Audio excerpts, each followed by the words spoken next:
Money can't make you happy. But it sure can remove most of the things that make you sad. But have you ever noticed that sometimes, despite being able to choose anything they want, the crazy rich will choose the option that creates more problems than it solves? And they'll brag about it. I met this guy on set one time that was letting us use his $1 million car for the commercial we were shooting. And he told me that his driveway was over 2 miles long. 2 miles! Now that blew my mind. Not only because it's super expensive to pave 2 miles of road, but to pay that exorbitant amount of money to add 5 minutes to your commute? Every drive you do now is 5 minutes longer. And he thought it was sick! You and me are not the same. You added time to your commute because you couldn't afford rent. I added time to my commute because I could, popper. Maybe it's just purely a flex. Maybe they're just doing it because they can, and that's the entire reason. Or maybe they like run out of issues to solve, so they have to like create some, you know? Like humans have this innate sense that we have to be overcoming things, and when you have too much money, there's nothing to overcome, so you just make problems. Maybe that's it. I don't know. I took Psych 1001. Like, what about Jeff Bezos' yacht? The Koningshaven, or King's Harbour Bridge, part of this port city's rich history, isn't big enough for Jeff Bezos' mega vessel.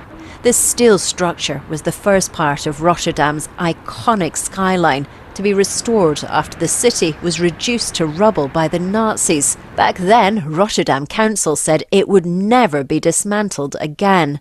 But now they've told the people there's no other way for the multi-billionaire super yacht to make it from this shipbuilder's yard in Alblasserdam to the open seas. Jeff Bezos has another yacht coming, right? He's got a couple of them. But what makes this yacht different than his other ones is this one is a sailing yacht. This one requires the wind to sail. And it costs $500 million. $500 million! Now last I checked, sailing is somewhat of an old technology. It's not that convenient of a way to get around. Not the most pragmatic of solutions to move $500 million around the ocean. For $500 million, he could have anything he wants. But he chose a worse technology. Because he can. He's not even sailing. Like, this is different than somebody buying a sailboat because they enjoy sailing. You don't sail this thing. He's just on it. I guarantee his reasoning for this is something like, this yacht's really more than just a way to escape. It's a metaphor. The winds and the tides take you where you need to go. That's not a very good Bezos. Bitch, we have motors. They literally take you where you need to go. This isn't even about sailing. This is purely because it's a flex. But what makes it worse is because it's a sailing yacht, its masts are like too tall that they have to dismantle a historic bridge in the Netherlands to move it out. They said they would never dismantle it, but billionaire Bezos gets an exception. Because you guys paid for all of this. Maybe I'll give Jeff a little bit of the benefit of the doubt. Maybe he didn't know. He didn't know that the yacht he was building would dismantle this bridge. Maybe he didn't know. But is that gonna stop me from absolutely lambasting him? No. He could have this yacht built anywhere in the world. Everything about this is so over the top. Anywhere else could have been more convenient, but he chose this one because he can. Why? Why with this much money do you inconvenience yourself? Part of me wishes I could boycott Amazon, but it's just so nice. So I just have to live in this self-benefiting cycle of hypocrisy. Also, while we're here, Jeff, stop it with this stupid store drop-off recycling nonsense. You know that I'm too lazy to do errands to drop off the recycling. So now I have a bin full of your stupid store drop-off recycled packaging and my emotional burden to recycle. Now, rich people wasting their money on things that literally inconvenience them doesn't have to cost hundreds of millions of dollars. Rich people can find everyday ways to inconvenience their lives, like Kanye and Kim's sink. So your home is clearly stunning. Thank you. How would you describe this home? I would say like a minimal monastery. Fans first noticed the unique design after watching Kim's 73 Questions with Vogue. Well, thankfully, Kim explained everything on her Instagram story on Wednesday. If you have to explain how something as basic as a sink works, it's extra as hell. When I did construction, I did a lot of plumbing. And I can tell you this, that sink gives very few FUs. Flow units.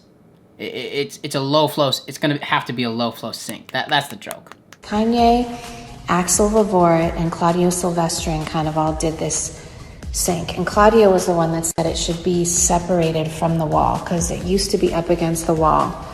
But we thought it would be cooler this way. How big is your bathroom at home? This big, maybe?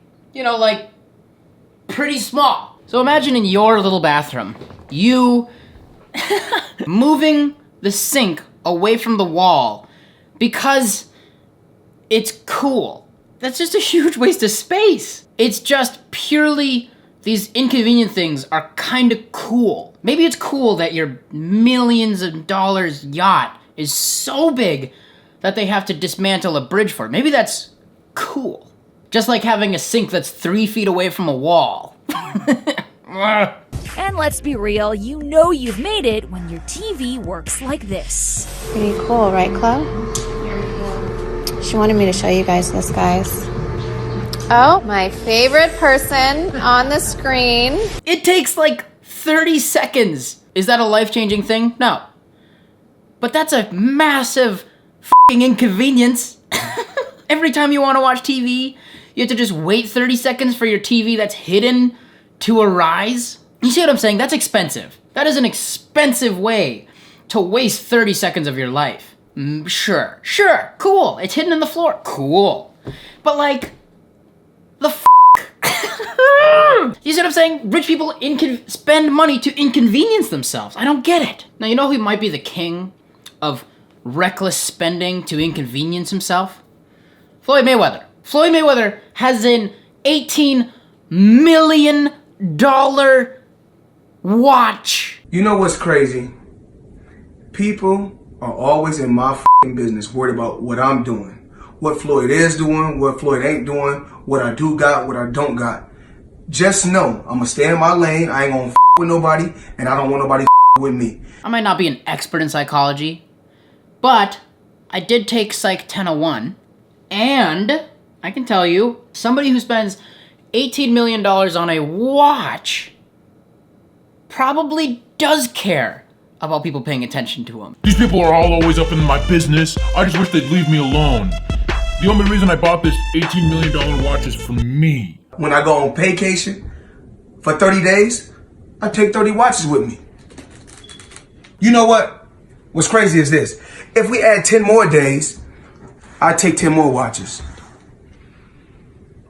But then I say, f*** it. If I want to bring out the one and only, then I bring out the watch that costs $18 million. Matter of fact, you know what I'm going to do for you motherfucking haters today? I'm going to go off $50,000 because I ain't got else to do. Money made all motherfucking day. To all the haters, I'm gonna go spend 50 grand, the amount you make in a year, on nothing because I'm bored. That might be the biggest waste of money, period, first of all, and like, wholly selfish. But secondly, look at this watch. It's horrible. Look, Floyd's been hit in the head a lot of times. Do you think Floyd really tells the time on an analog clock? It's just kind of hard to tell what the time is. Like an Apple Watch does so much more than this. $18 million, and this watch is uncomfortable, heavy as hell, a massive liability. It's just a giant FU to all of us. I can't, I'm getting anxiety from this. Also, apparently Floyd wears a new pair of socks and underwear every day. Like, this is a massive inconvenience. He probably has somebody who is hired to just get rid of basically new clothes. That's work. This man is working and paying money to do the stupidest, most inconvenient thing. New underwear? I don't know, is this not a big deal? Am I just overreacting? Let's move on. Our last example of an uber rich person inconveniencing themselves with their purchases is Jackie Siegel. Jackie Siegel is an American socialite, which means you have money. That's it. So we're gonna be talking about their mansion called Versailles. And here it is. It's f***ing huge. And now, just to clarify here real quick, my argument isn't that they need it all. You don't need the new iPhone. Heck, you barely even call your mom anyways. But yet there, you got one. Call your mom more. My point here is this. It's gotta take a goddamn half an hour to get from one side to the other. It must take forever to get anywhere in here. That's inconvenient. We've been doing this for like 17 years or so. Standing 63 feet tall, spanning more than 90,000 square feet, is David and Jackie Siegel's Versailles. Well, I said, well, have you been to a super Walmart? It's the same size as super Walmart. It's massive. This place, to get anywhere, it's an inconvenience, but they just had to have it be the size of apparently a super Walmart? Like, it must literally take forever to get anywhere in this place. I can barely muster up the strength to get a snack sometimes, and they're 15 feet that way. Imagine to go get snacks, you had to go through the roller derby, and the movie theater room, and the ballroom. Then the grand pool has some waterfalls that goes into a lap pool. Okay. Do you swim laps? I do not, but for anyone that wants to help, Michael Phelps, come on over. How do you end up with a lap pool and you don't swim laps? How does that happen? How did the conversation even go? Mrs. Siegel, I am the construction manager, and I just wanted to go over some of these plans here and some of these amenities. Is there any amenities that you would like to add? I was really thinking like a lap pool would be really nice to have in the house. Oh, a lap pool. Do you swim? Nope. You don't swim? Just put it on my husband's tab. I love David so much. Siegel says she's turning her pain into purpose using Versailles. She tells me she envisions welcoming guests from all over the world through these front doors at a grand opening fundraiser for their charity, Victoria's Voice. But we want to do everything we can in our power till our death. We're gonna fight this battle. This is our full-size roller rink discotheque. We have the health spa, the bowling alley, the wine cellar. That's crazy. So that is crazy. You know what else is crazy? And hear me out. Having a roller derby in your home. They're saying this house is like, you know, they're building this and they've got this charity, right?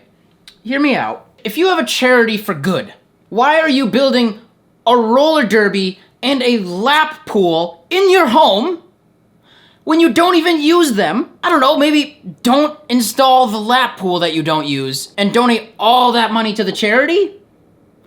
Maybe?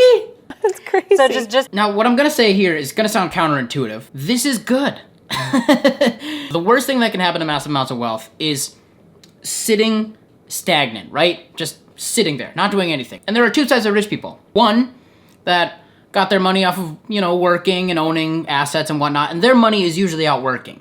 They're out there earning interest on it, and that means that other people have access to it, so it's not just sitting there. And then there are assholes. Assholes just have a ton of money, and they either let it sit for the most part, or they spend it on absolutely ridiculous things. So when crazy rich guy decides, you know what? I do want a 2-mile driveway. The end result of this guy making a 2-mile driveway is other people have the money and he drives 5 minutes more every time he drives, right? So like, look, I'll take that as a consolation prize. That money leaves their possession and ends up in the hands of the blue-collar workers and even just the owner of that business, right? It just moves away from them, which is a positive. I am not a proponent of trickle-down economics, but like, if these really rich people are spending, it's better than them just not doing anything with it, you know? So, let the stupid rich spend stupid and rich. Let them. Because then it's not their money anymore. Plus, it gives me YouTube content. Like a really easy, clean way to punch up, you know? Thank you, Floyd Mayweather, for that. And thank you for watching. I know this is my first upload in a while, but I had to reorganize a whole bunch of stuff from my work. I just didn't have capacity to be doing videos. And so, for mental health, I didn't. But I missed it. So I'm just happy to be back, you know? It's a ton of fun, and with an audience and a community, it just gets that much better. That's the end of the video. Bye.